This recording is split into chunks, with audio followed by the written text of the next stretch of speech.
Hello everyone, welcome to the Anime Recap Media YouTube channel. Please like the video, subscribe to help our channel and enjoy this full video. Hello everyone, welcome to the Anime Recap Media YouTube channel. Please like the video, subscribe to help our channel and enjoy this full video. As he walks along the corridor that day, he sees a dark place beside a house, and when he checks inside of it, he sees that there is a cursed demon there. Without wasting any time, he quickly exorcises the demon. He exorcises the demon into a very circular item, and he sets to absorb it. He complains that there is no other person who understands and knows the worries he goes through by absorbing the demons. On the other hand, a young sorcerer from the Jujutsu Academy Yutaheim drives with her colleague, Mei. In the car, she narrates a story about a haunted house. The house was initially the house of a chairman who operated a barbecue store. The owner of the house was wealthy, and they lived a very pleasing life, at least until the issue eventually happened. An issue happened last year in July when all the members of the family suddenly committed suicide as a result of debts. Since that day, the house has been called the Cursed House. Despite that, the fact that the house is cursed, rumors about the house spread far and wide. And as a result, several people start visiting the cursed house. When people visit the house, they get missing. And as time goes on, several people get missing in the house, and the incident has caused the house to get more popular. Recently, 2 elementary school kids have been missing on their way from school. Their family members, relatives, and friends contact the police with the report that the kids may have been missing in that house. The police officers and the other people who had gone to the house to make their investigation, unfortunately, got missing too. Yutaheim tells Mei that it is as a result of that the Jujutsu community has contacted her so she can help them get to the root of the matter in the cursed house. Mei tells her that she understands too. She says that is the reason why she had charged the Jujutsu community enough for her efforts, and she had collected enough rewards. Yutaheim accuses her of exhorting them, but she insists that she didn't exhort them. Instead, they had a fair negotiation which she won. They arrive in front of the cursed house, and when they attempt to enter, Yutaheim tries to summon her magic barrier to protect them, but Mei tells her not to worry. She says she has checked the surrounding of the house, and there are no cursed spirits around the surrounding of the house, so it is better Yutaheim summons her protective barrier when they are already inside the house, and when she confirms that there is a cursed spirit. She gets to the door and she holds it. She sees that the door is very tight and says that it seems something is holding the door from opening. She eventually opens the door, and when she enters, she sees several garbage around the house. She confirms that the house is cursed and asks Yutaheim to summon the barrier. She walks inside, and she sees a flashlight. She brings out the light and gives it to Yutaheim, telling her that she should use the light to check around because she is the only one who needs it. After checking that room, she tells Yutaheim that she should go to the second floor and check the second floor if there is any curse there. Yutaheim is very reluctant to go. She fears that there may be something terrible on the second floor, and she complains to Mei that she can't go there alone. When Mei calls her a coward, she fearfully accepts to go, and she tiptoes towards the second floor, pointing her light to her front and checking the room to ensure there is nothing there. She eventually gets to the last room. According to her, she checks the room and hopes that she can eventually return downstairs.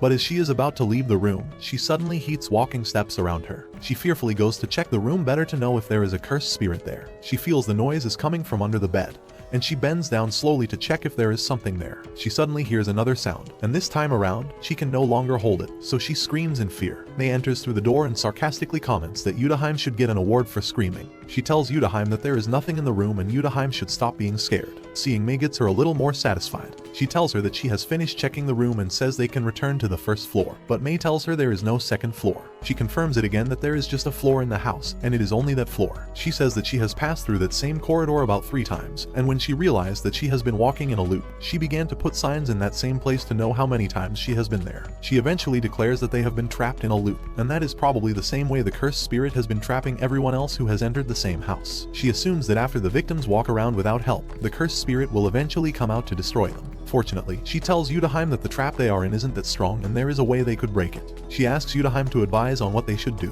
and by using a description of the biscuits on the floor, Yutaheim describes that if they keep running on that corridor several times, they may break the curse and leave the trap. Mei tells her she got the answer 90% right, and when Yutaheim asks her where she got it wrong, she tells Yutaheim that for them to do that, they have to run in the opposite direction. That way, they will confuse the system and be able to break it. They conclude on the way to survive and start striving to survive. They start running in opposite directions, and eventually, Yutaheim breaks out of the building and falls down. The building falls on her, and she is eventually trapped under it. She is scared and afraid, and as she lies there thinking of what to do, Satoru Gojo, one of the students of the Jujutsu High School in the sophomore class, comes to meet her. Yutaheim and Mei are also students of the Jujutsu High School, and when Satoru sees her, he calls her without any honorifics. She gets angry at him, asking him not to call her without honorific again, and Mei also walks to the front of that place. Another student of the Jujutsu High School, Sugoro, joins them, and they all speak with Mei. Sugoro also jokes with Yutaheim, and the way they are speaking to her gets her more angry as she finds her way to stand up from where she is stuck. She eventually stands up, and she also sees another member of the Jujutsu High School, Shoko. She screams Shoko's name and runs to hug Shoko. She begs Shoko that she shouldn't behave to her the way the others are behaving and says that she is sure Shoko won't do that. They ask the students about the curtain, and they remember that they had forgotten to draw the curtain. They return to school, and they meet their teacher, Masamichi, who angrily asks them who has picked the curtain. They all know the person that has done that will be punished, and Satori suddenly raises his hands, saying that he will ensure he finds the person and draw the curtain. Masamichi immediately figures that it is Satori that has done it. He hits Satori on his head and warns the students to remember their duty. Instead of going about on their duty, the students go to play basketball. Satori complains that he doesn't know the reason they have to draw the curtain when it is not the case that the villagers can see the curtain.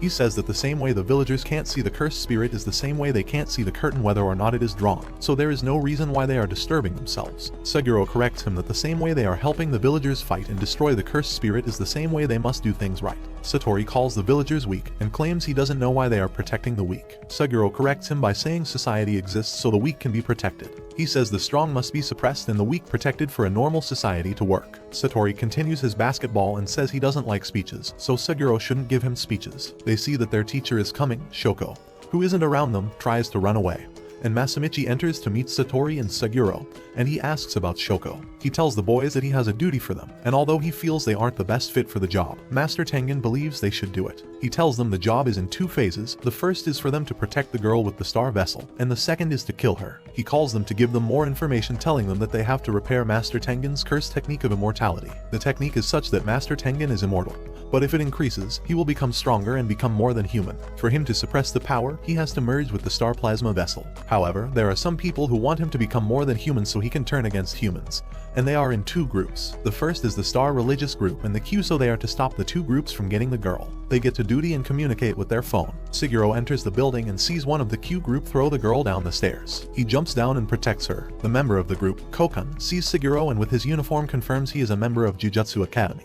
He asks Seguro to give him the girl, but Seguro refuses. Another member of the Q group, Bayer, attacks Satori with knives, but Satori blocks it. He goes to meet Satori, saying he has heard Satori fights well and what he did just now was impressive. On the other hand, a member of the Star Vessel Plasma Association meets with Zemin, now Fuseguro, and asks him to join their association, and Fuseguro accepts to join. The episode starts off, and Geto made tea for himself in the hotel room where the plasma vessel was about to be assassinated.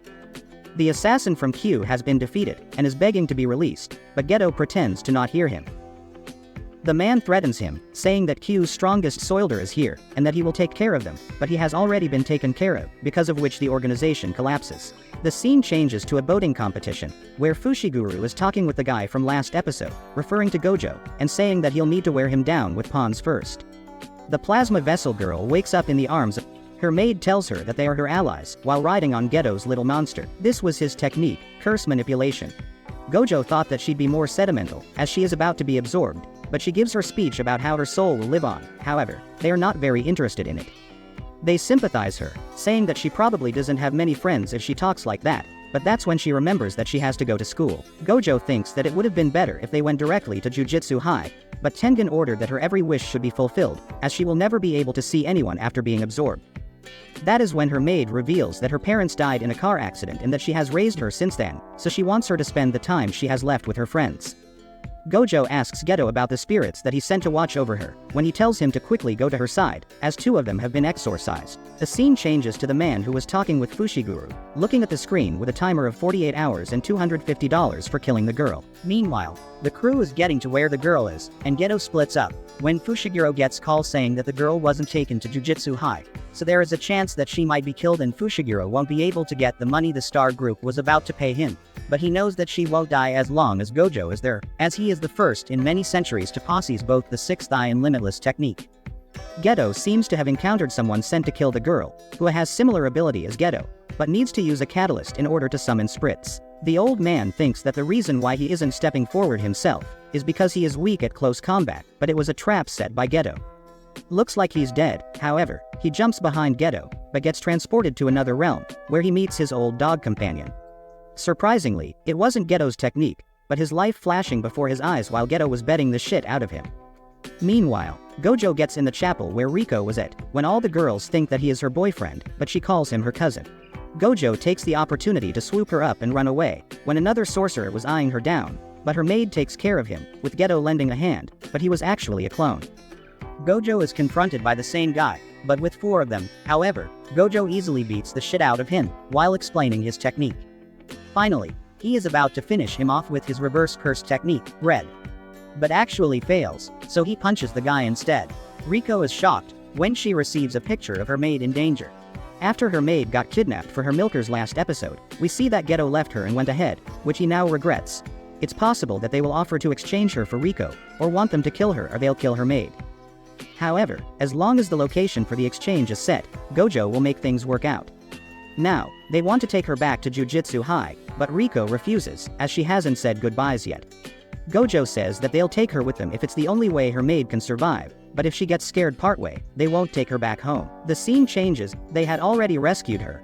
The maid is sorry for being kidnapped, but Geto thinks that they caught her off guard. Meanwhile, Gojo tells Geto that they'll go back tomorrow morning, which brightens her up. The duo talk on private, and Gojo says it's fine.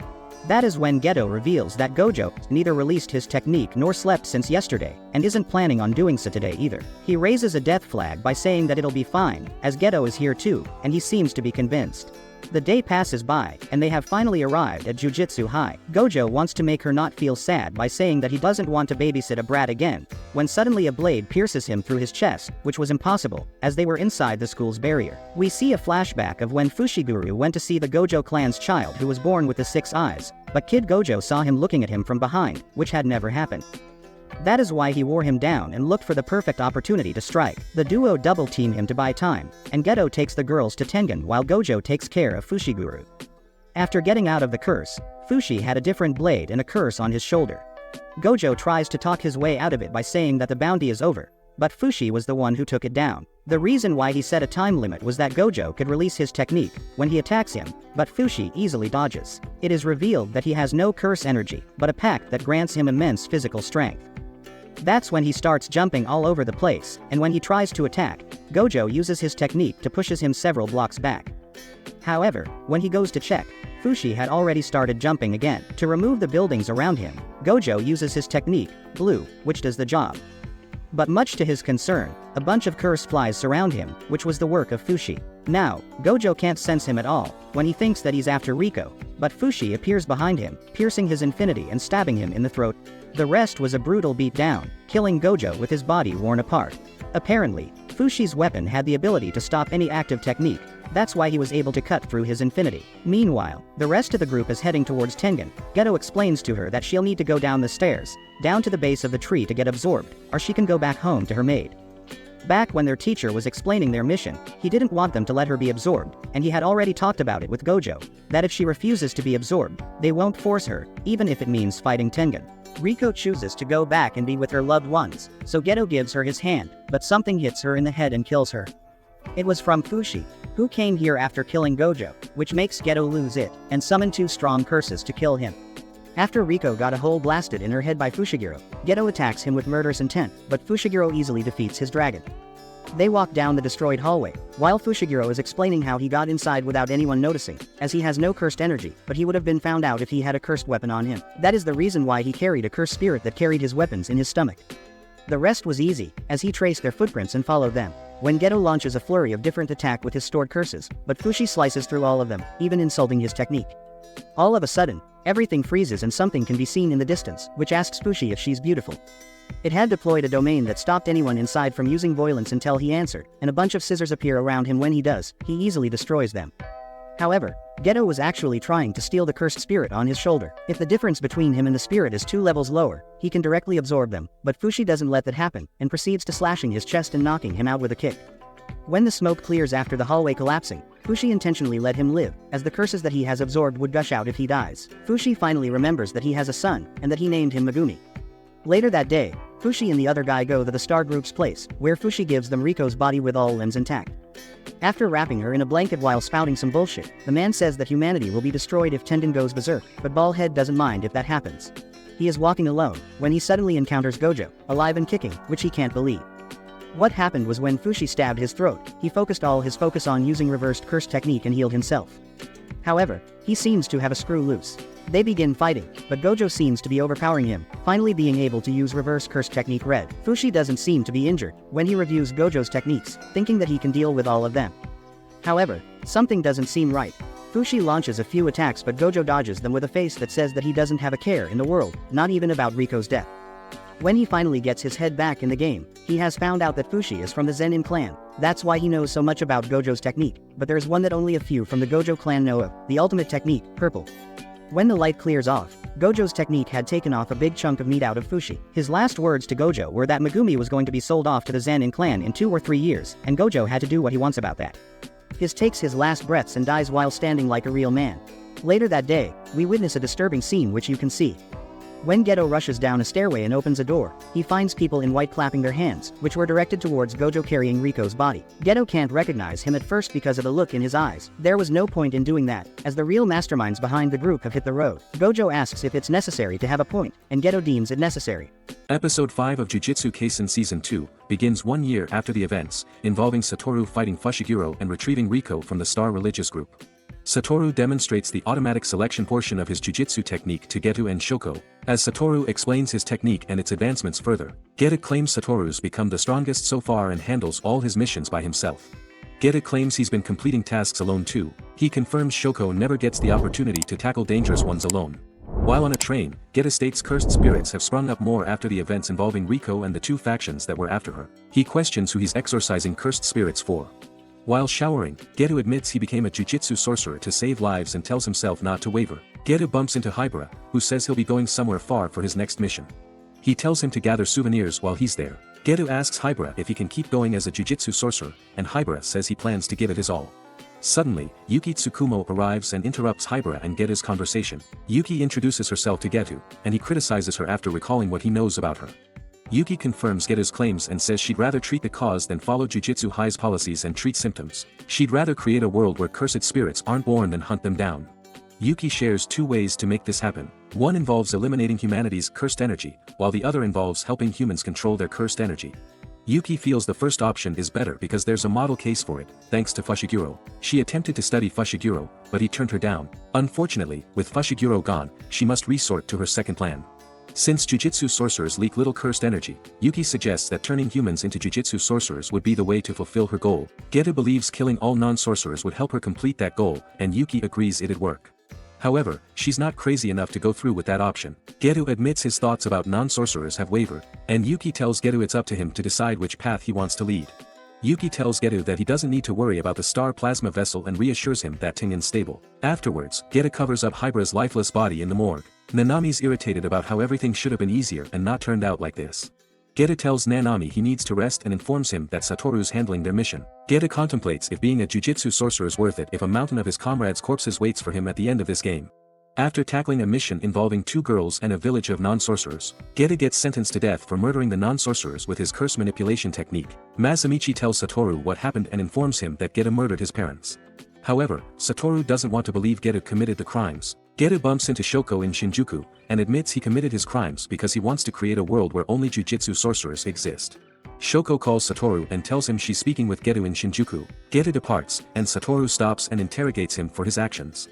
Satoru tells Geto his goals aren't possible, but Geto claims Satoru could fulfill his goal if he wanted to. Geto says he's not backing down from his new path and that no one will change his mind. Satoru fails to pursue Geto and gets questioned by Masamichi. Meanwhile, Geto purchases a space that belonged to the Star Religious Group. Geto plans to use it to gather money in curses. Geto declares his ownership of this organization to its new and remaining members. Though some object, Geto demonstrates his ruthlessness by murdering someone. At the same time, Satoru meets Megumi, explains what happened to Fushiguro, and asks him if he wants to visit the Zenin clan. Megumi says he doesn't want to go if Tsumiki his stepsister can't find happiness. Satoru asks Megumi to become stronger as he plans to handle things with the Zenin clan alone. A year passes. Itadori, Megumi, and Nobara wakes Satoru from his dream. The episode closes with Megumi asking Satoru what he's smiling about. How was the video? We hope it was good. If so, please check these videos. Also, please comment down your thoughts and your suggestions for future videos. If you haven't already, please consider subscribing now to show the support to our channel. We hope to see you soon with another video right in this channel. Have a nice day.